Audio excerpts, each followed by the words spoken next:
Kia ora everyone, today I wanted to take a look at an older LEGO DC set that released some years ago, but damn do I miss this era of LEGO DC. Not only were we getting Batman related sets and loving them, we were also getting extended Justice League members as well as niche villains for our collections. This is what I miss, LEGO, come on. Your set today here is set 76054, Batman Scarecrow Harvest of Fear. The set here released in 2016 and contained 563 pieces in total. We had 5 minifigures here in total, all of which are still exclusive to this set. Only a small handful are character exclusive though. It's retailed for 60 USD back in the day, and for the NZ crowd you're looking at 150 NZD at launch, but today apparently it's worth less in a sealed condition, only 120 NZD sealed, or in a used condition you're looking at around 95 NZD. That's around what I paid for this sealed a couple of years ago too. And the set overview here is pretty cool and right up my alley. We have here a Batman flight vehicle, which isn't exciting, but it does have a pretty cool play feature. The real appealing inclusion here obviously is Scarecrow's Harvester. It's an awesome looking vehicle and very fitting for that character. And on top of that, we have a civilian minifigure in the form of a farmer, complete with a tractor.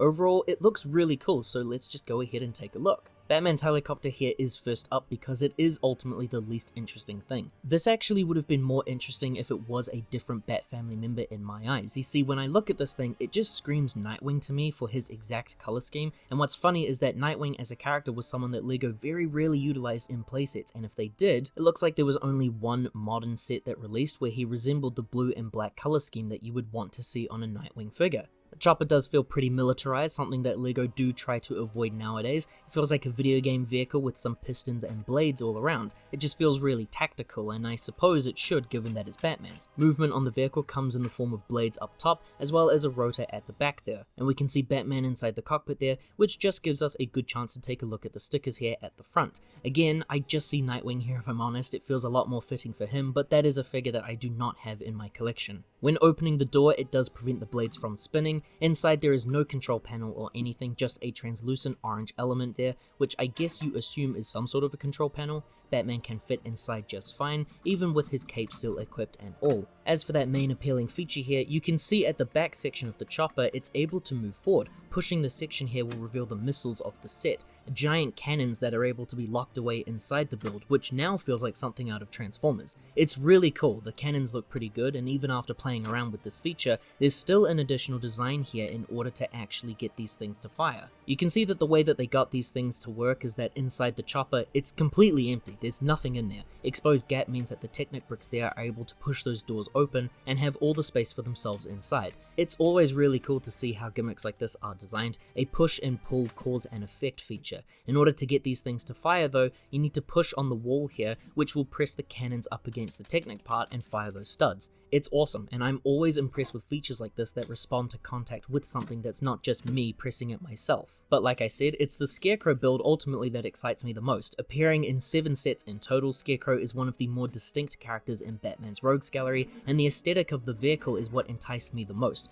A harvester theme outside of LEGO City is just a really cool, unique idea, and the design is excellent here. It looks really spooky, which is a sub-theme that I love from LEGO. Anything that is horror related and or adjacent likely has won me over even before I've bought the damn thing. I love the color scheme here with things like the browns and the tans and the translucent yellow greens. The way they build the rotating cutters is wicked, and the connected play features are a really great added touch. When you move the vehicle, those cutters will move as well. You can see the buzzsaw there that spins everything around for us. It is a very cool feature that feels very comic-y and cartoony, which I always like to see in sets like this. Scarecrow here shows off some sticker designs which show how makeshift this whole thing really is and the damage that has been done to it over the years. We have an accessory here in the form of a pitchfork, and the back here has a gas chamber with some ammunition that's rattling inside. It's neat, it feels like it's used to resemble many different things here. It can open up to reveal the ammo inside, which are just minifig heads and studs. The weapon in question is at the front of the vehicle. It's a missile launcher that's used to bomb some tear gas. Its movement is stiff, but it does fire well. You're free to target the chopper and bring down the bat.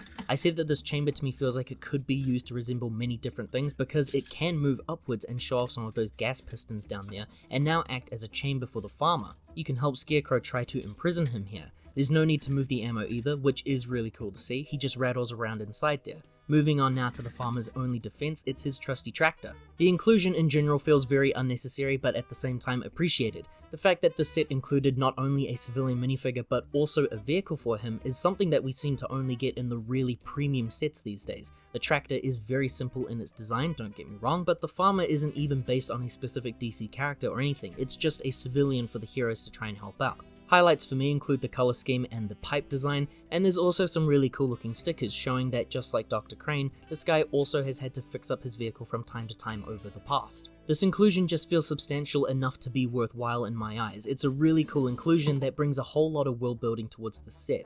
It's now time to take a look at those amazing minifigures here, genuinely one of the best lineups I think I've ever seen in a LEGO DC line. This here is our Batman figure for this set, who sports a special suit to combat Scarecrow and his toxins. It makes the Batman minifigure here an exclusive one, but it is at the end of the day just a brand new variant of him. It's nothing too special or out of the ordinary. What makes him different compared to the regular Batman figures though, he wears a gas mask, and we can see some toxin colored segments with some greens around for the logo and the eyes. Removing that mask and cape shows us the back detailing plus the mask that he actually has printed on his head, so he always has some sort of an anti-Scarecrow detail here. Batman features a double-sided expression, still with the green eyes but now with a smile and no mask filter. Removing that cowpiece shows us the facial details, where I would love to celebrate the printing here because these mid to late 2010s figures were the last time that we saw printing this good on darker heads. Batman shortly afterwards would see some brand new releases where the skin tone would change, and so the face details looked god awful to me. And these were actually released products, mind you. They weren't prototypes or tests for prints or anything. They were genuinely officially released products.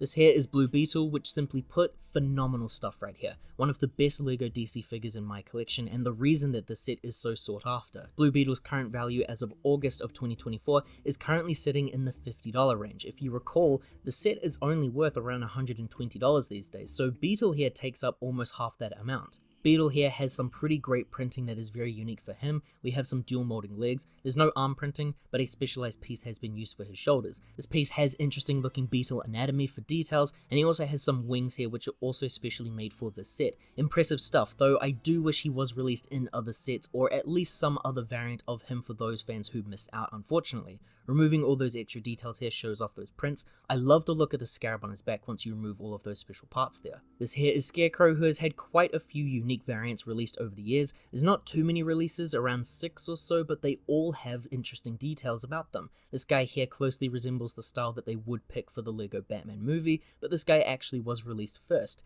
So these are where all those special details come from. I adore the color scheme here, which was different to previous Crane figures, which were a lot darker in their tone. This guy appears to be a bit brighter, but not too bright. He's perfectly in the middle. That new style of hat, which was used in other sets for witches, features some long stringy hair that points out at the end. There's no printing on the hat itself though, something that we would see change in the future releases for the LEGO Batman movie. If I remove that hat, we can see the back of the head, which does feature some printing, but it is not a secondary expression. It's just some extra stitching details. I think he's really great, and I'm happy to have him as my definitive Scarecrow minifigure. Despite being exclusive, his current value is only around $17 NZD. If you're curious which Scarecrow figure is the most expensive one, it would be the first one that released with the glow-in-the-dark head, a minifigure who I believe was released in more than one set, and still, this figure is worth more than the exclusives. Killer Moth is next here, a very goofy cartoony looking villain, so the inclusion is very important for me because I just love the aesthetic of seeing weirder niche picks over the more obvious inclusions. He was included as an antagonist in the LEGO Batman video games, so a fitting placement here in my eyes. I love the bright vivid colors he has here, especially with that molded mask and the purples and oranges that really help to bring out those greens. He features the Alien Conquest gun as his accessory and some printing that's underneath that mask as well. A double-sided expression as you can see, and some minor back printing. The face now shows us his eyes, which perfectly align with the mask, proof that it can work for a Batman then, quite naturally. Removing that mask here shows what that expression looks like underneath the mask, and this to me feels like it's been ripped straight from the Scooby-Doo line. We have the expression with the goggles and a terrified look on the other side. It's a killer figure, really. He would be released in 3 sets in total, all 3 figures sharing similar appearances, but differences in areas like the facial details and the mask. This version here is still the more expensive pick in the aftermarket, just worth under 20 NZD. And this here is our Farmer minifigure, a really surprising figure to have included in this kind of a set. Marvel and DC would occasionally throw in a couple of civilian figures, and that's awesome. I really loved having minifigures that could help flesh out the world and the universe. Lego City is cool and all, but to have licensed figures that don't have to resemble a specific character or actor is really appealing for the customizer in me. The farmer here does use parts from other sets though. That face is from the DC line and the Jurassic line from 2015 I believe.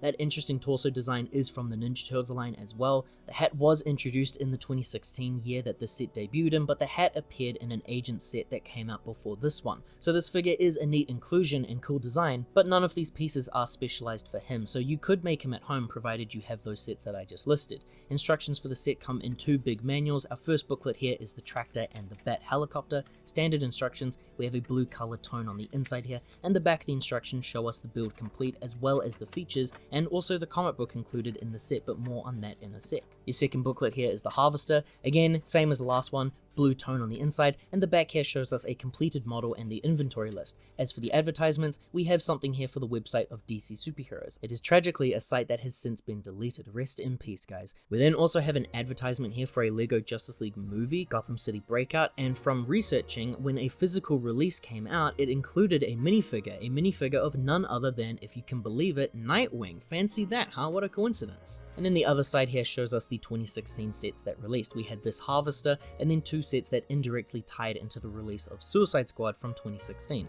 I believe that this would be the last time that we would ever see Lego release a tie-in to this kind of extent for something that was slightly edgy but for a licensed brand. We've been wanting comic book variants of the Suicide Squad characters for years now, but the R ratings on the movies hurt our chances. For all those wondering why Deadpool has been absent for all those years, now you have your explanation. Our final inclusion here is the comic book, where every set in the superheroes line received its own special unique story. Eventually the comics were condensed down into just one comic released per wave, so this comic here tells the story of all three sets we just looked at in that advertisement. And then eventually they just stopped releasing the comics altogether. They were cool, they featured really nice looking artwork that told the original in-universe stories of these sets, and then they advertised the minifigures on the back. Overall, to this day, the set is still a favorite of mine for the DC theme. I love spooky horror based sets, and what we have here feels like a perfect autumn feeling Lego set. It's a really unique and fitting vehicle for Scarecrow, which is great to see, especially here in the modern era of Lego sets, because I'm so used to seeing Spider-Man or Batman with trucks or characters that can fly being paired up with things like planes. The minifigures here are great, all good choices, and the inclusion of Blue Beetle and Killer Moth is just icing on the cake for me. A really great set, fingers crossed for a return to this era of Lego DC next year. If you enjoyed this look at a Lego DC superhero set, liking this video and subscribing to the channel does help to support us in making more videos like this one. Thank you for watching, everyone. Ka kite anō. I hope to see you all next time.